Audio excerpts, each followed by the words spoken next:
पाणथस्थच्या माध्यमातून आपण वैशाख पौर्णिमेच्या निमित्ताने श्रीलंकेतील अभ्यास दौरा आयोजित केलेला होता। श्रीलंकेतील दौरा यशस्वी केल्यानंतर आपण आता सांचीच्या अभ्यास दौऱ्याला आलेलो।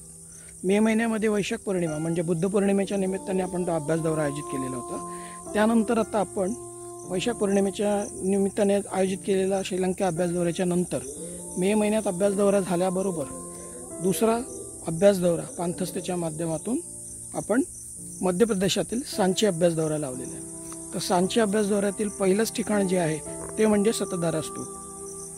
हा तो सतधारा स्तूप आहे। या सतधारा स्तूपाचा इतिहास असा आहे की इथे शतधारा म्हणजे 100 धारांचा इथे मिलन होतो। या अर्थाने इथे या भागाला सतधारा म्हणतात। तर मी त्या अत्यंत पावन तपोभूमीवर आलेलो आहे।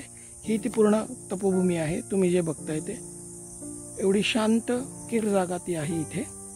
आणि माझ्या सोबत आलेली मंडळी तिकडे विपश्यना करत आहेत, तिकडे सगळेजण आनापान करत आहेत आणि हे तुम्ही पाहू शकता आनापान करत आहेत। आणि हा तो मुख्य स्तूप आहे, हा तो मुख्य स्तूप आहे। या स्तूपावर मी आलेलो आहे। अत्यंत महत्त्वपूर्ण स्तूप आहे।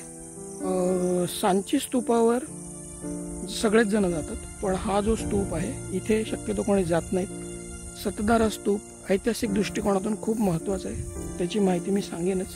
इथे जवळपास आत्ता उत्खनात सापडलेले 34 स्तूप आहेत। त्याही व्यतिरिक्त इथे अनेक स्तूप आहेत, आपण त्यांचे अवशेष पाहू शकता। इथे ते तिकडे पुढे तो स्तूप दिसतोय, हा एक स्तूप दिसतोय।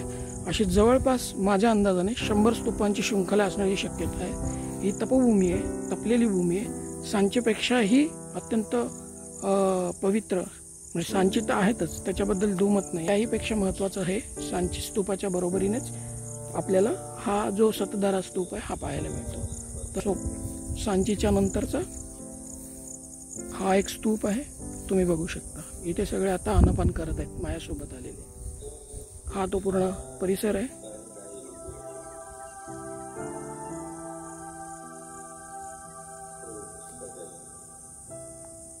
तर सतधारा स्तूपाच्या नंतर आम्ही सांची स्तूपावर जाणार आहोत, त्याच्यानंतर बाकीचेही स्तूप आम्ही पाहणार आहोत।